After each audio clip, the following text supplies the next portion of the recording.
ভাইরারে আমার, আল্লাহ পাক রব্বুল আলামিনের নিয়ামতকে গ্রাস করে পৃথিবীর মধ্যে সমস্ত প্রাণী জগৎ বেঁচে আছে,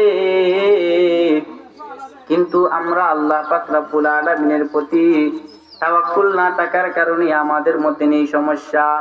দ্বিতীয় নম্বর খাত হলো যে আমাদের মধ্যে সবর না থাকার কারণে, সবর নামক যে একটা গুণ রয়েছে ওই গুণটা তোমার ভিতরে সৃষ্টি করতে হবে, তখন তুমি আল্লাহ পাক রব্বুল আলামিনের প্রতি তাওয়াক্কুল করতে পারবে। যে তৃতীয় নম্বর হলো আমাদের মধ্যে আরেকটা গুণ সঞ্চয় করতে হবে, সেই গুণের নাম হলো কানাত, যে অল্পে তুষ্ট থাকা। মাওলায়ে করিম রব্বুল আলামিন আমাকে তোমাকে যে নিয়ামত দিয়েছেন ওই নিয়ামতের প্রতি সন্তুষ্ট থাকা। আল্লাহ তাআলা যতটুকুই নিয়ামত আমাকে তোমাকে দিয়েছেন, যদি ওই নিয়ামতের প্রতি আমি তুমি সন্তুষ্ট না থাকতে পারি, তাহলে সন্তুষ্ট না থাকতে পারার নাম হলো তোমার ভিতরে লোভ রয়েছে। লোভ থাকার কারণে তুমি অল্পর মধ্যে সন্তুষ্ট না। আল্লাহ পাক রব্বুল আলামিন তোমাকে যতটুকু নিয়ামত দিয়েছেন ততটুকুর প্রতি তুমি সন্তুষ্ট থাকো, আর সন্তুষ্ট থাকো। লোভ তোমার ভিতরে ঢুকাতে পারবে না। লোভ ঢুকালে তোমার ভিতরে কি সমস্যা আসতে পারে। হে মুসলমান ভাইরা রে আমার, হে গুনই গ্রামের মুসলমান ভাইরা আমার, লক্ষ্য করে দেখুন, জনাবে মুহাম্মদ মুস্তাফা সাল্লাল্লাহু আলাইহি ওয়াসাল্লাম হাদিস শরীফের মধ্যে লোভ সম্পর্কে বলেন। নবী করিম সাল্লাল্লাহু আলাইহি ওয়াসাল্লাম বলেন, যে ব্যক্তির মধ্যে লোভ পাওয়া যাবে সেই ব্যক্তি ধ্বংস হবে, আল্লাহ পাক রব্বুল আলামিনের রহমত থেকে সেই ব্যক্তি বঞ্চিত হবে। আল হারিসু মাহরুমুন, যে ব্যক্তি লোভ করবে আল্লাহর নিয়ামত থেকে সে ব্যক্তি বঞ্চিত হবে। লোভ করা যাবে না। লোভ এমন একটা ধ্বংস, কোনোদিন লোভ করা যাবে না, লোভের মধ্যে ধ্বংস রয়েছে।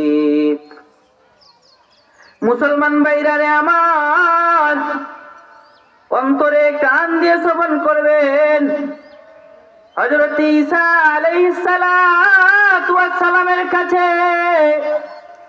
এক ব্যক্তি আরজ করলো, হে ঈসা, তুমি আমাকে তোমার সফর সঙ্গী হিসাবে কবুল করো। হযরত ঈসা আলাইহিস সালাতু ওয়াস সালাম বললেন, তোমাকে আমি আমার সঙ্গী হিসাবে গ্রহণ করলাম। হযরত ঈসা আলাইহিস সালাতু ওয়াস সালাম ওই ব্যক্তিকে নিয়ে কোনো একটি পথের মধ্যে রওনা দিলেন। রওনা দেওয়ার সময় হঠাৎ একটি বৃক্ষের নিচে হযরত ঈসা আলাইহিস সালাতু ওয়াস সালাম এবং তার সঙ্গীকে নিয়ে বিশ্রামের জন্য তারা বিশ্রাম করতে শুরু করলেন। বিশ্রাম করার পরে হযরত ঈসা আলাইহিস সালাতু ওয়াস সালামের কাছে 3টি রুটি ছিল। হযরত ঈসা আলাইহিস সালাতু ওয়াস সালাম একটি রুটি গ্রাস করলেন এবং হযরত ঈসা আলাইহিস সালাতু ওয়াস সালাম আরেকটি রুটি তার সফর সঙ্গীকে দিলেন। 2টি রুটি, একটি রুটি ঈসা আলাইহিস সালাতু ওয়াস সালাম, অপর একটি রুটি তার সফর সঙ্গী গ্রাস করলো। হযরত ঈসা আলাইহিস সালাতু ওয়াস সালাম এবার কিছু বিশ্রাম নেওয়ার পর যখন জাগ্রত হলেন, তার সফর সঙ্গীকে বললেন, ভাই, এখানে 3টা রুটির মধ্যে 2টা রুটি আমরা নিজে এবং তুমি ভক্ষণ করেছি, আর অবশিষ্ট রুটিটি কোথায় গেল? বেচারা বলতেছে, আমি সেই রুটি সম্পর্কে জানি না। হযরত ঈসা আলাইহিস সালাতু ওয়াস সালামের সঙ্গে সফর চলাকালীন সময় সফর করতে করতে হঠাৎ একটা বাগানের মধ্যে তারা গেলেন। পাহাড়ের পাশে দেখলেন একটি হরিণ দেখা যায়। হরিণের 2টা বাচ্চা সাথে রয়েছে। হযরত ঈসা আলাইহিস সালাতু ওয়াস সালাম হরিণের বাচ্চাকে ইশারা করলেন নবীজির কাছে আসার জন্য।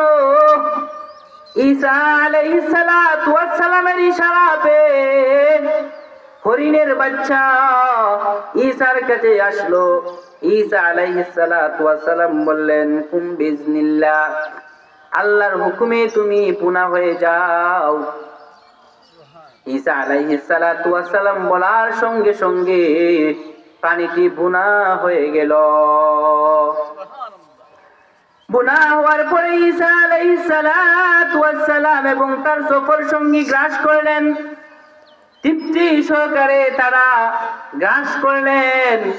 গ্রাস করার পরে হযরত ঈসা আলাইহিস সালাতু ওয়াস সালাম বললেন, আল্লাহর হুকুমে তুমি আবার জীবিত হয়ে যাও। ঈসা আলাইহিস সালাতু ওয়াস সালাম বলার সঙ্গে সঙ্গে পানিটি আল্লাহর হুকুমে জীবিত হয়ে গেল। জীবিত হয়ে যাওয়ার পর ঈসা আলাইহিস সালাতু ওয়াস সালাম তার সফর সঙ্গীকে বললেন, ভাই আমার, আল্লাহ পাক রব্বুল আলামিনের যে ক্ষমতা দেখেছো, শক্তি দেখেছো, আল্লাহর হুকুমে ওই প্রাণীটি জীবিত হলো আবার। ওই স্রষ্টার শপথকে বলো, এই অতিরিক্ত রুটিটি কোথায় গেল? সে ব্যক্তি বলে, জনাব আমি জানি না। হযরত ঈসা আলাইহিস সালাতু ওয়াস সালামের সঙ্গে সেই ব্যক্তি সফর চলাকালীন সময় হঠাৎ করে তারা একটি নদীর সম্মুখীন হলেন। নদী পার হওয়ার জন্য সেখানের মধ্যে কোনো যানবাহন নাই এবং নদী পার হওয়ার জন্য কোনো নৌকা নাই। নবী হযরত ঈসা আলাইহিস সালাতু ওয়াস